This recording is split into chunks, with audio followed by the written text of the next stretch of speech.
Hello everyone, Sir Disney here, and we're going to talk a little TNA Impact.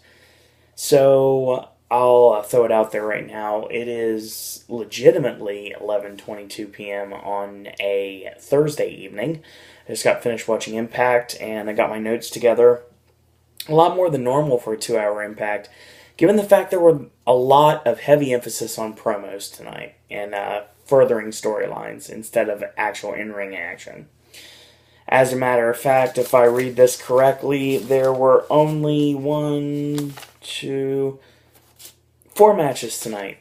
Yeah. If I would have paid money to watch a show live that only had 4 matches, I might have been a little bit peeved, to be totally honest. So yeah, there's always that. So, let's talk about today. Even though this is the video for Friday, and happy Friday everyone, by the way, I do want to say that I want to break down what happened on Thursday. So, like I said, Wednesday was a really bad day, and then Thursday, I got out of town. So, my mom and I went out of town to Pittsburgh, and actually the surrounding area of Washington, Pennsylvania. So, we were in search for brand new shoes. Well, I found out a couple of things in this mission. Number one, wearing a 13 or a 14 in a narrow shoe is a bad idea because it creases the shoe and then it makes it look bad. No, I'm supposed to have a wide shoe instead of a narrow shoe. And I am an official 12 wide. Okay? So these, which I'm sure you guys have seen me wear before, these are my current shoes. I've seen their better days. These are Mickey Superstar Adidas. These are size 14, but these are a narrow shoe, so I thought maybe just go bigger. That is not the case. I was actually told by a person that worked at the Nike factory outlet today, at the Tanger outlet, that I was supposed to wear a 12 wide and I shouldn't go any higher. Well, I'm going to actually follow this advice and I'm going to end up getting a 12 wide. Here's the problem. Sir Disney almost been stomping in his R Force 1s, but unfortunately that's not going to be the case because they don't fit my feet. Actually, I was going to get these purple shoes that kind of look like dinosaur skin, and or if you want to throw another way around it, Randall from Monsters Inc. says that color purple. So basically, that was a failure, and now I'm looking for just various shoes. Now, Wine and Dine Half Marathon is this weekend. Obviously, it's starting today. So since this is Friday's video, starting today. So basically, there will be a final sale for the 2013 edition of the Run Disney 860 version 3 New Balance shoes. So there will be brand new New Balance shoes with the Run Disney logo on them next year. However, I don't know what kind they're going to be. I don't know what the sizes they're going to be. But I saw something on the website today when I was looking at newbalance.com, and it said something about there was a version 4 of the 860. So that makes me think that's going to be the Run Disney shoe. If that is the case, this shoe is available in a wider shoe, which is awesome because that means I can have them. So that's good. So the day wasn't a total bust. I mean, I did not find any shoes. We looked everywhere. We went to DSW. We went to a lot of factory outlet stores at the Tanger outlets, with the Nike factory outlet and the Skechers factory outlet and the Adidas factory outlet. And I got my shop kick on hardcore at the Target. That was fun. And I didn't know you could shop kick at Costco. I wish someone would have told me that because I would have totally went and shop kicked at Costco. I did not get any kicks at Costco, which sucked, but there was an option there. I found that out after the fact. Trust me, when I go back to Costco, I'll make sure I get shop kicks out of it. So I did a lot of shop kicking today, did a lot of foursquaring today, as you guys know if you follow me on Twitter, at Sir Disney. And first off, this morning we were taking this 40-mile detour through like the backwoods, like these back roads, these twisty, windy roads, and it made me feel like absolute death. And I hate this very much. Luckily, everything was fine. I had something and we were good to go. So we went to Pennsylvania, and no dice on the shoes. Mom got a new chair, actually. So yeah, she's got a new computer chair, so that looks cool. And we got some groceries, got some more Mickey Nuggets, and knocked out a couple more things. I really didn't walk away with much. I went to the Triple Ace location, and I got me some tour guides, because you know what? I like tour guides. Obviously, I don't need them. I like them. I like reading them.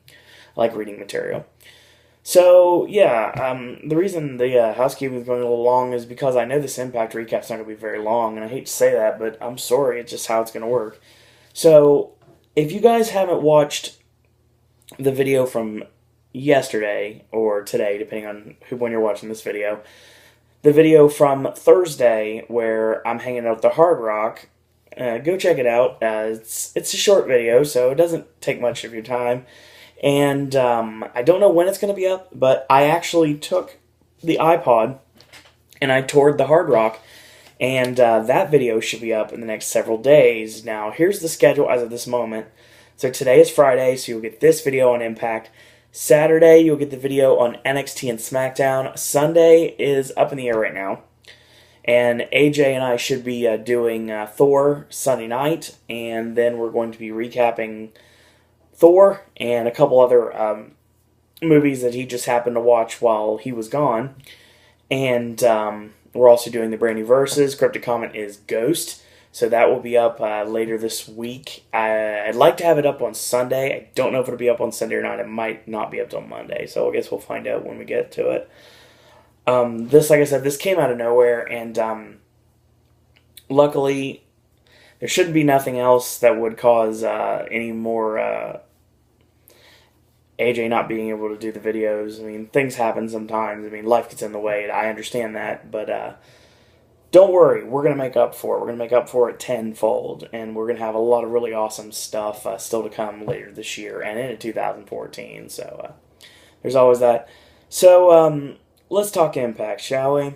Well, this show was all, and I do mean all, about promos and storyline progression. There was 4 matches on the show, and the main event Mafia comes out. So Sting, Kurt Angle, Samoa Joe, and Magnus make their way out to the ring. Obviously, Tito Ortiz and Rampage Jackson are no longer being associated with TNA, so yeah, no Rampage in this.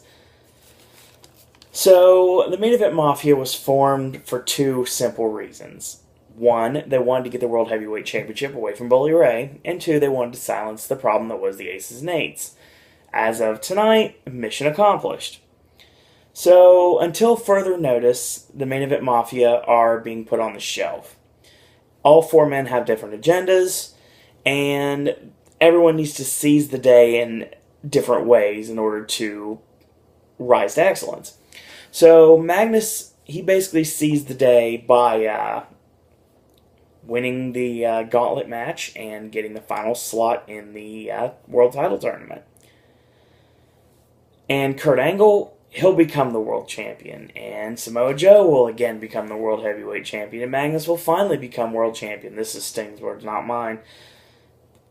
Sting is starting to deal with people that believe in entitlement, think that they're owed something. And he basically says he respects the ones that came before him, unlike those who believe, obviously, that the business owes them something. Sting simply walks out. Samoa Joe gets on the mic and basically says that the fans should realize by now that it's been way too long since Samoa Joe's been a world heavyweight champion. But the road's going to start with Magnus. And even most likely, after Magnus, it'll lead to Kurt Angle. Proving once again, they may be good friends, but they're much better enemies. So Joe leaves. Kurt, your road to redemption is mine to destiny. After I beat Samoa Joe, if I have to, I'll mow you down. These are Magnus's words, obviously. Gold is calling me. World Championship gold is all that's on my mind. He leaves. Sting's left in the ring. He says, basically, we must go our separate ways. Sorry, long day. Kurt Angle is left in the ring. Sting is right. We must go our separate ways. I must do it to show I'm Hall of Fame worthy. Bobby Roode comes out. I'm embarrassed for you, making excuses week after week. Be a man, Kurt. Admit you lost twice to me. Move on, like I will. If you get to the finals, I will have no problem in kicking your ass for the third time.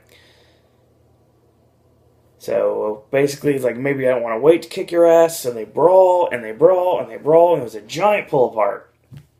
Commercial break. Okay, opening, we got rid of the main event Mafia. They're done, which means everyone can move forward. Joe can finally move forward, and Magnus can finally become the heel and the cornerstone of Dixie's group that will end up coming to fruition sooner rather than later, all to get rid of AJ Styles. And obviously Kurt Angle is going to be on a collision course with Bobby Roode. Again, that's not a problem because these two have excellent matches. We come back commercial break. Angle sits mid-ring. He says he wants Bobby Roode. So Roode comes to the ring. Actually, they stop him at the ramp and at the entranceway, and they brawl once again. So Al Snow, Pat Kenny, and Atlas Security come out and separate him. So they break free, and then they attack again, and then Ego holds back Bobby Roode, and Joe and Magnus hold back Kurt Angle, and then they break free again, and they start brawling, furthermore proving that Angle and Roode is going to be a blood feud. It sucks that Austin Aries is going to be victimized by this, but I say Angle beats Aries in the submission match next week, which was officially announced by the Wheel of Dixie. And that would have to mean that Bobby Roode is going to get past Cowboy James Storm, and if I had to guess, maybe a bull rope match or a tuxedo match. And then you can have Roode and Angle first blood in the second round of the tournament. That's what I would do, personally. So, we get to the Bad Influence. And they are still at ringside, obviously, because they broke apart Bobby Roode and Kurt Angle. So they go to ringside and they see Pacman Jones and DeQuinn Evans, who are apparently play for the Cincinnati Bengals. Pacman Jones, of course, I talked about on last night's video. Former TNA World Tag Team Champion with Robin Truth Killings. So we see LT and Bam Bam Bigelow from the Royal Rumble back in the day brought back to life because they shove the football players, they get overzealous, jump the barricade, get in the ring, and they brawl with Daniels and Kaz. They hit stereo body slams and send the Bad Influence packing. So yeah, that was the big announcement with Pacman Jones, a former world champion, showing back on Impact this week. Hopefully, the next time they announce a former world champion coming back, it's someone a lot more important than just a throwaway tag team championship holder that did not actually wrestle a match. He was in a match. He did not actually compete in the ring in a match. So, we have another free preview coming up in the end of this month. It's going to be on November 21st. It's going to be live, home sweet home, at the new Impact Zone, Soundstage 19 for Universal Studios, Florida. It's going to be Turning Point, and Turning Point also makes me think that there's going to be a free preview in December, which makes me think that that is going to end up on December, maybe somewhere between the 12th and the 15th, if I had to guess. Which would be awesome, because I would say probably December 12th. December 12th will probably be the free preview. And if it is, that means I'm obviously going to be in attendance, because I'm going to be home from the 4th to the 16th. So yeah, I'll be there for that. So that'll be fun, if that ends up happening. So we're going to crown a number one contender to Gail Kim's Knockouts Championship. So we have a three-way dance between Brooke, Velvet Sky, and ODB. So, two baby faces and a heel. Excuse me. I have to get more comfortable here. So, we join you kind of midway through the match. ODB hits a nice British Bulldog style, or Dr. Death Steve Williams style, running power slam on Velvet Sky. Brooke ends up planting her with a spinning neck breaker and comes up top and nails her wrong arm elbow, which annoys me every single time she does it, because she's the only person I know that throws the elbow the different way. It makes it unique, though, I guess you could say. So Gail Kim and Lady Tapa come out. We come back to live action after commercial break, so all three women are trading chops. So ODB locks a half Boston Crab, or in this case a half Minnesota Crab, on Brooke, and Velvet grabs the opposite foot and they bend Brooke like an accordion. So it gets broken, they trade chops, and she comes off the ropes, and a big shoulder block on Velvet Sky. Big slam on Brooke on top of Velvet. So ODB gets out of the ring, gets up in Gale and Tapa's face, and Brooke nails ODB from behind from the distraction. So Velvet tosses both ladies back in the ring, and a cover on Brooke, 1-2, kick out. Cover on ODB, 1-2, and a kick out. So a short arm clothesline by Brooke on Velvet Sky, and she goes up top, flying body press on both women. Gale gets on the apron, Tapa gets on the apron. So Brooke comes off the ropes, boot in the midsection, Velvet Sky sitting up in your face, and Gale nails her from behind, calling for disqualification. Eat defeat on Velvet Sky, and Lady Tapa nails the TKO on Brooke Tessmacher, and ODB goes for the chops on Tapa. She charges in, she gets nailed with the goozle and the TKO.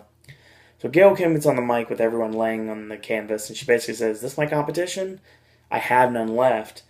I'm so unstoppable, so as of this moment, I'm issuing an open challenge to any knockout outside of this company, and if you can beat me, then you can get a title shot."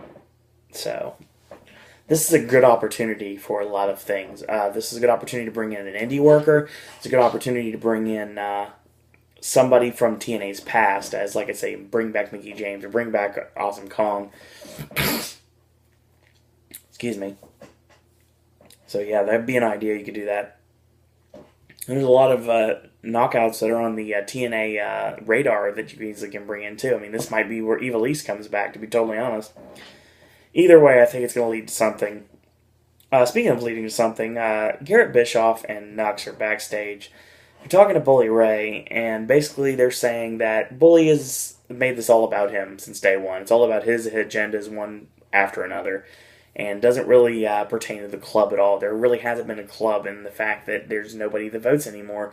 It's just Bully's way or the highway. So Garrett says all of us are going to vote tonight, including Taz. So Bully pulls Garrett aside and says, "Garrett, make sure you vote the right way." More aces and eights stuff. We come back, and Nux and Garrett are in the ring. He says, "We're voting to decide the future of the aces and eights." So he calls Taz in the ring. Taz gets in, and then finally brings out the president, Bully Ray. So Bully is the poison that tore this club apart, is Garrett's words. "It's not about you, it's about us. So the vote is happening now." Mr. Anderson comes out and says, Don't let me affect anything you're doing. I'm just here to watch." Garrett's finished. Takes off his cut, lays on the turnbuckle. Mike Nux doesn't need Bully Ray or this club or even the colors. He takes the cut off, puts it on the ring post. So 2 grip down on the aces and eights. Bully votes to keep it his club, his invention. "Taz is my best friend, so we all know how he'll vote." Taz takes the mic, says, "Pump the brakes a little bit. You know this club is rolling through your agenda. I'm done." He gives his cut to Bully. Bully says, "Put your colors back on." Taz says, "Make me." "I'm going to say it one more time. You better fall in line before you fall on your face. Put your colors back on." Taz says, "Make me. I will destroy you." So Bully blames Mr. Anderson for all of this.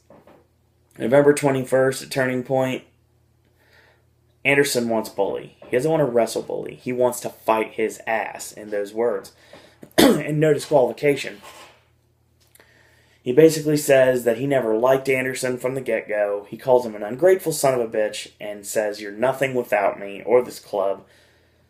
And then he name-drops something that caused a big stir on the internet. "You respect Stone Cold Steve Austin," and he said these words specifically, "so much, I can't believe you forgot the very first rule." And this is the time that Nux and Bischoff just jump Mr. Anderson, toss him in the ring, a big boot on Anderson by Nux, and Bully whips him with a chain as he's saying, "Don't trust anyone." So, DTA, Stone Cold Steve Austin, and finally, Bully gets the last word. When you ride with the aces and eights, you never walk alone. So, yeah, the aces and eights, when we thought it was going to end, it continues. So, we'll see what happens with that. Main Event of Mafia is dead, and aces and eights still remains. We'll see what happens. Bobby Roode still wants to fight Kurt Angle. That's all it says on here. That's all that happened. Basically, we see Dixie in the back, and she's beside herself because there was a video that was paid for by the friends of AJ Styles talking about AJ going countrywide to defend the TNA World Heavyweight Championship. And Dixie's wondering how this could even happen, and she gets interrupted by Ethan Carter III. And he comes in, he basically says that he's been allowed to choose his opponent tonight, and he has 2 world-class athletes to choose between, but this actually might cause his streak to come to an end. And she's like, no, that can't happen. You have to continue to show why you're a Carter and the world needs you. So, yeah.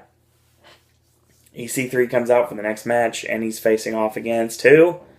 Dewey Barnes. Yeah, 2 jobbers. 2 jobbers are all that he's working on television. So the former Michael Hutter, or the former Derek Bateman, depending on how you want to call it, comes out and whip into the buckle and a big clothesline.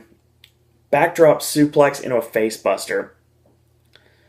So basically it's like a backdrop suplex into like an Ocean Cyclone's face buster. So he punts him in the ribs 2 times. He goes for a 3rd time, and Dewey's out of the way.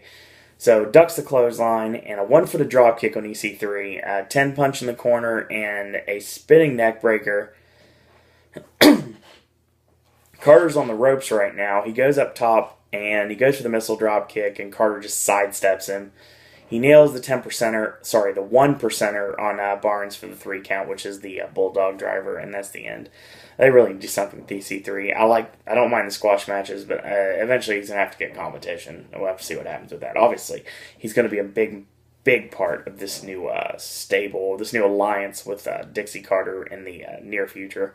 Of course, he gets to the mic after the match is over and says his name is EC3, and he's a Carter, and the world needs him. So yeah, that's the end of that. So, Bad Influence rough up Joseph Park in the back when he's trying to eat Halloween candy. So, basically, Eric Young shows up, and they decide they need to have a match, so why the hell not? Bad Influence against Joseph Park and Eric Young. It was okay for what it was, actually. EY with a tope on Kaz, long day. Toss him back in, goes up top, flying body press, 1-2, and a kick out, whip in reverse, and he goes up and over Ric Flair style and a shoulder block, and Daniels cuts EY off and tosses him back in the ring. Tagging to Daniels, clothesline to the back of the head, and he makes a cover 1-2 and a kick out. So a backdrop suplex, floats over, lands on his feet, and a backdrop suplex of his own on Christopher Daniels. So Kaz pulls the ref, and the tag is disallowed. Double whip in, Kaz ends up accidentally clotheslining Daniels. EY takes Daniels down. So Park tag in with a scoop slam on Daniels, and then one on Kaz, and a charging avalanche on Daniels in the corner.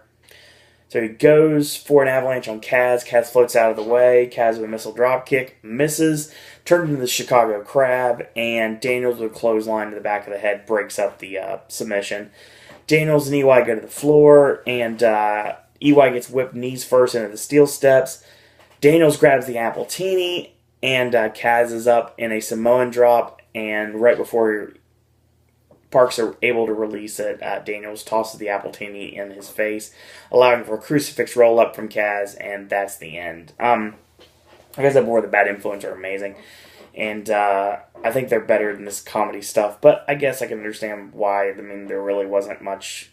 They have to, sew this up somehow, so we'll see what happens with that. And then where this whole thing with Joseph Park and Abyss both being on the same program, who knows what's going to happen. Kurt Angle comes out. He says, if you want me, come get it. Austin Aries comes out. He says, your focus is on Bobby Roode. Next week, you're stepping in the ring with Austin Aries. if you're not absolutely laser focused, I'm certain you can't beat me. Dixie shows up and says, okay, fine, it's time to spin the wheel. And she spins the wheel of Dixie and lands on a submission match. So next week, Bobby Roode... excuse me. I would bar Bobby Roode from ringside at this point. It's going to be Austin Aries against Kurt Angle, a one-on-one in the first round of the World Title Tournament in a submission match. Should be really good, actually. Roode attacks, and Aries comes to Angle's aid. So he's putting the boots to him, and he's pounding away, and Angle pulls Aries off, and that gets Aries to deck Angle, and they have a three-way attack, and they brawl, and yeah, I want to see more of this stuff, honestly. So, there was a problem when I saw this. It's been annoying me all day, sorry. Main event, Full Metal Mayhem, Jeff Hardy, Chris Sabin, 10 minutes. Way too little time. So, we go some way midway through the match. Hardy nails a clothesline off the ring apron and gets the ladder, slides it into the ring. So they have a tug of war for it. And Sabin gets the upper hand and sends Hardy into the corner and rams the ladder into his ribs. Sabin sits the ladder on the bottom rope, hangs him out on the ropes, snakebite DDT style, and nails a spinning neck breaker. Or actually, it was a lot more of a version of Goldust's Final Cut, to be totally honest. Sets the ladder up upside down in the corner, suplex blocked twice, and Hardy's suplex gets blocked twice by Sabin. He charges in, back body drop onto Sabin, onto the ladder. So he gets a garbage can, does Jeff Hardy, nails Sabin right in the top of the head with it.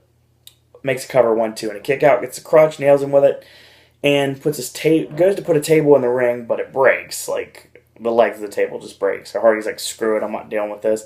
So he gets another table and into the ring, and he puts it up in the corner. So obviously this is setting up for the finish. He's going for his powerbomb into a facebuster combo, which he normally likes to do. And Sabin Hurricane Rana's him out of it. So he charges in, back elbow. Hardy goes up top for a Whisper in the Wind, and he gets crotched, and basically nails him in the back with a chair to Sabin. He locks him in the Tree of Woe momentarily, and chair sit up on the face. Baseball slide drop kicks into the chair into the face.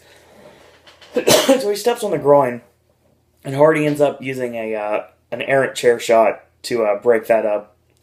So he smash mouth is, that's not even a word. He hits smash mouth on Sabin, which basically is the old Kid Cash way of throwing a chair right into someone's face. Chair set up, and he springboards off of it, air Hardy, and he comes off the ropes, clothesline over the top rope to the floor. So he lays him on the table, Hardy goes up top, and a big splash, he goes through the table. So he tosses back in, Sabin sets up the table and puts Hardy on top of it. He goes up top for a splash. He gets the knees up, and he still breaks the table anyway, so they hurt both men on that, actually. So a boot in the midsection, twist of fate, he goes up top. After sitting the ladder in the corner, and he leapfrogs the ladder, and flips over, grabs the top of the ladder, flips over it with the swanton, and 1, 2, 3. This match would have been a lot better if it would have been a lot better put together and a lot better timing-wise. The match did not have nearly enough time for a match of this caliber. The fact that there were 4 matches on a 2-hour program, I have a serious problem with that. There should have been a lot more wrestling in this show. Obviously, we're killing the main event Mafia, and we set the seeds for the death of the Aces and Eights, even though that they're still back to prominence now. Multiple segments with Bobby Roode and Kurt Angle wanting to tear each other's heads off. It's just a squash of all things. We get 3 matches, 3 long matches, and a squash on this show. So yeah, I like Ethan Carter III, but we didn't need a squash on this show. Right people went over tonight, I'll say that right now. I still do not know who the number 1 contender to the Knockouts Championship is going to be. I know Gail has made an official challenge, so interesting to see who accepts that challenge. I think it might be time to bring Mickie James back. It might be time to bring Kong back. There's a lot of things you could do with this. Eva Lise is still waiting on the roster if you want to do something with her. if this was further down the road, I'd say Lady Tapa would take that spot, but obviously this is not quite yet. I mean, it'll happen eventually, but not quite yet. So yeah, Impact wasn't the greatest tonight, I'm not going to lie. The Full Metal Mayhem should have went a lot longer. I love the Bad Influence, obviously. Their match with Park and Young was actually not bad. The Three Women's match was pretty decent. The storyline progression. Okay, I'll say right now, it's not a bad show tonight. It was just way too much. I hate to say this. I hate to be that guy. It's way too much talking, not enough action. So yeah, I hope more wrestling matches come out of next week's Impact, which of course will have Austin Aries and Kurt Angle in a submission match as your main event. So interesting to see what happens with that. Wrestling fans will talk again on Saturday for NXT and SmackDown. I'm actually going to be watching SmackDown live today. So yeah, we're going to be doing that. And I'll get this video up as soon as I can. I'm having problems with uploading lately, but it's okay. Hopefully it'll fix itself soon. So that's Impact for this week. If you like these videos, tell your friends about them. Leave a comment. Do subscribe. Help spread the word about Pop. If you want to tweet me, you can. It's at SirOwenDisney. If you want to email me, it's SirOwenDisney@gmail.com. Or if you would like to go with the Facebook route, you can friend me at Owen Disney. So in the meantime, thank you guys and girls out there for watching. And until tomorrow, boys and girls, that's all I got to say about that.